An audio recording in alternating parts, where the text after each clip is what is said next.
một đó là Telemod đấy thì một mơ cái nốt kia mới thì nhưng mà chập đám mình chập một cái nốt đấy bằng ôn chập đâu cái này mình lại cái chập rồi đào được mưa cái lại tìm môi mình lại tìm môi mình lại tìm pì chẳng hạn á thì mình đang thà dần na dần nấy giờ mơ mới mà đang nói dầm đặt lại ở mơ ai bong ôn na để cho chật khá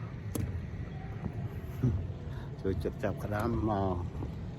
số khiêm từ lại lên nó nhầm chùn màu của bạn đây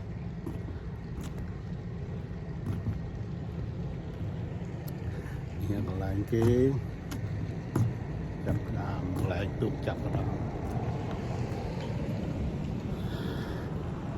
đã lên như mũi kiếm mắc bong ôn na là này cái phần na lên nhưng mình lại thì ngào chưa đấy đấy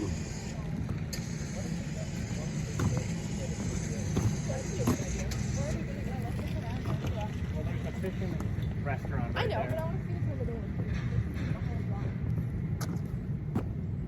to see cái xe này mở rồi mở rồi nó chạy mở chú mở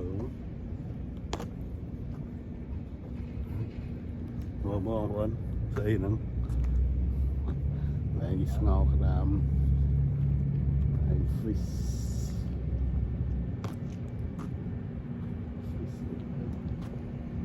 man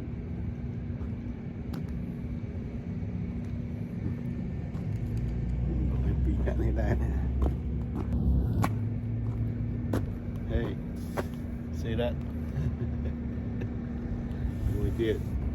khoa han chọc cái đàm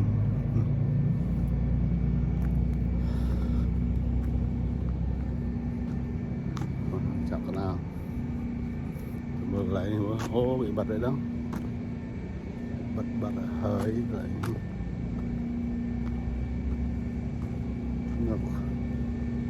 bật đây vào này ta mà này tao vinh này bật đây lại muốn mang lại cái miệng môi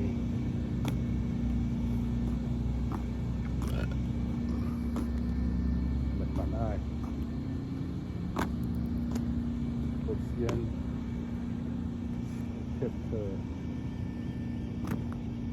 Ocean chapter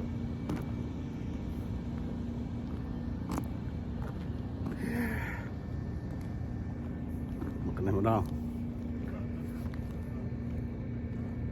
anh sẽ đã lại ở bóng ổn mơ lấy xem ok hiểm lại ở bóng ổn mơ